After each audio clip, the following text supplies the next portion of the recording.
Villains often drive our tabletop role-playing games. A lot of times we might be thinking about our games from the point of view of the plot or the overall story.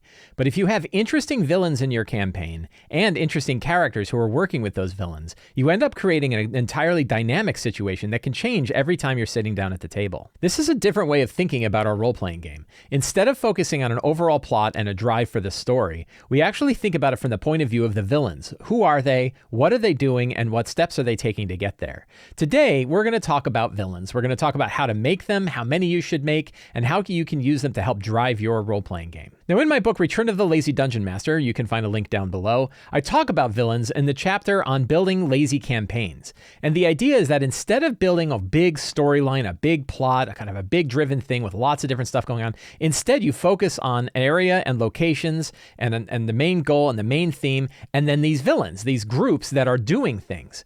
Now, in the book, I use the term fronts. This is a term I actually took from the Powered by the Apocalypse games, particularly Apocalypse World and Dungeon World. And the idea behind a front is that it doesn't necessarily need to be a conscious entity. It could be anything that's sort of moving forward or moving in a direction. It could literally be weather, which is where the idea of fronts came from. It could be a giant moon that's about to collide with the earth. It could be actual weather. It could be earthquakes that are constantly racking the world. It could be the burning sun of Athos hanging above the deserts in the world of Dark Sun, trying to kill all life on the planet. These aren't exactly conscious entities, but they are things that are sort of moving forward and moving in direction, something that the characters have to be aware of that's always ever present. The problem with the term fronts, though, is it's easy to get lost. It's a bit of nomenclature that people might not understand if they haven't really picked up Powered by the Apocalypse games. So I've since moved to the idea of just calling them villains and recognizing the fact that sometimes these villains might not be conscious sentient entities, but could instead be some kind of front-like thing, a weather pattern or an ecological disaster or a moon that's about to crash down on the planet. Not every villain needs to be a conscious entity. Sometimes the villain could be something that's just moving forward against the will of the characters. But most of the time, a villain is going to be a sentient entity. It's going to be some kind of creature, some kind of either an NPC or a humanoid, or it could be a monster that is threatening things the characters care about. That's how we can really think about a villain. Now, if we have a decent-sized campaign, we probably want to build 3 villains. And these could be 3 different villains that are all either working together. They could be staggered, like a low-level villain, a mid-level villain, and a high-level villain. They could be 3 high-level villains that are all working on their own separate plots that just happen to be involved in this situation all at once. So there's lots of different ways to kind of cascade and stagger and integrate your villains together. And you can really choose any one of them that fits your campaign world. But 3 villains is actually a pretty good number. 3 is enough that the characters can't quite get their hands around all 3 of them. It's enough that if each of the villains are doing things that you can see the world moving, but it's not so many that the characters can't keep track of them at all. If you have like 4 or 5 or 6 villains, it's going to be really hard for you to manage and really hard for the characters to really hang on to. But 3 is a good number. If you're running a longer campaign, you might actually have one villain replace another. So if the characters come up to a villain and they have a big fight and they kill it, another villain might rise up having come out of the shadows that the characters weren't even paying attention to. But sometimes if you have a campaign that's really limited scope, then they can just defeat each of the villains and the villain is off the stage and it's done. Now, can you have more than 3? Of course you can. You can have as many as ever makes sense to you, however many make sense to the story, and how many you can keep track of. I'm running a campaign right now that really has 4. I'm also running other campaigns where there's really only 1 or 2. So there's definitely different ways that you can think about your villains in different numbers, but 3 is generally a good number. For building villains in a lazy way, I really recommend that you have basically 3 things for every villain. First, who are they? Are they a big dragon that happens to be a spellcaster? Are they a evil wizard? Are they a lich that's traveling across the plains? What are they, right? Are they a crime lord beholder? All different kinds of creatures could end up becoming villains. In my book, The Lazy DM's Companion, I have a whole page dedicated to just helping you generate villains. It has 20 different kinds of villains and lots of other information to help you fill out your villains. If you're having trouble figuring out what kind of villain you want, that's something that can help you out. Also, chapters 3 and 4 of the 2014 Dungeon Master's Guide also has a list of potential villains and a list of motivations and other things that you can use for those villains. So you have some resources at hand to help you kind of think up your villains if you're having trouble figuring out villains at all. Often my best source for villains is fiction, either movies or TV shows, comic books, video games. There are all kinds of different places where you can pull a villain out of fiction and bring them right into your game. I love doing that. And one thing you can do is just change their race. So maybe you like Grand Admiral Thrawn from Star Wars is really cool, but what if Grand Admiral Thrawn was a blue dragon? Could be pretty cool. So the first question is, who is the villain? Who are they? What kind of creature are they? Tie a name to them. You really don't need much more than a name. Maybe a name and maybe a little bit of details about what kind of creature they are. The second question is really important. What do they want? What goal are they trying to achieve that goes against the desires of the characters? If it's not against the desires of the characters, they're just going to go forward with it. The characters don't care and they never actually clash. But if the villain wants something that the characters do not want them to get, that's the area of conflict that can drive your entire campaign. And it's a pretty simple question. What do they want? Now, sometimes what they want is just clearly evil. They want power. They want magical energy. They want to just burn the world. They want tyranny. But sometimes it's really interesting when these desires are actually things that make sense for the characters. Maybe they don't like how chaotic everything has been and they want order, like the Empire in Star Wars. They're really pretty bad, but they're seeking order. There's an argument there for why they're doing what they're doing.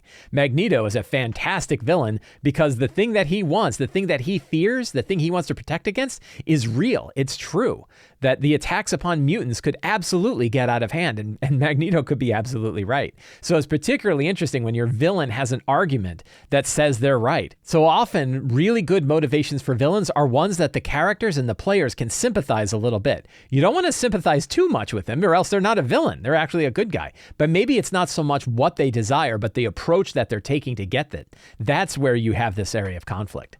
Killmonger isn't wrong. He's just an asshole. Now, our next question for the villains is what's actually going to motivate how the story goes in our campaign, how things move, what direction they take, and how the characters get involved. It's the thing that's going to tie together the overall story that expands at our table. We don't write it ahead of time. We don't know where things are going to go. We know who the villains are and we know what they want. And then when we come to this question, we're going to know where they're going to go. And that's what quests are they going on to accomplish their goal? What are the steps that the villains are taking to accomplish their goal? I like to do about 3 of these for every villain. If a villain has a general goal, then he has 3 steps that villain is going to take to achieve that goal, the things that they want to do.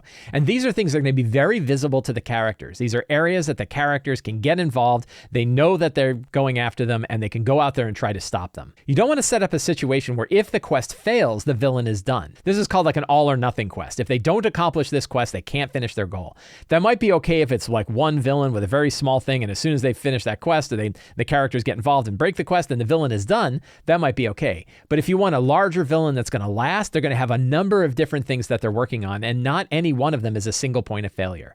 You want to ensure that even if the characters manage to thwart them on their quests, it doesn't end their goal. So for any given villain, you know who they are, you know what they want, and then you want to ask, what are the 3 things that they're doing to accomplish these goals? And it's these 3 things that are really going to drive the motivation of the characters. It's those things that they're doing that the characters are going to see. They're going to run into the minions that the villain has sent out to go accomplish these goals. That's how the characters are going to get involved in this situation. And you can think of all of these like threads. You have your characters and the quests that they're going on. You have your villains and the quests that they're going on. And all those quests are going to get mashed in and mushed up together. And that's what's actually going to create the interesting situation and the interesting results that are going to occur at your table. So when you're thinking about villains for your campaign, try to think up 3 different villains. And for each villain, make sure that they have a goal and 3 quests that those villains are going on to accomplish their goal. When you have all of these set up and you're thinking about your campaign, instead of thinking about, well, what's the overall plot? What's the story? Where are the characters going to go? What are they going to do? And what's going to happen when they accomplish it? Which ends up building kind of a railroaded, sort of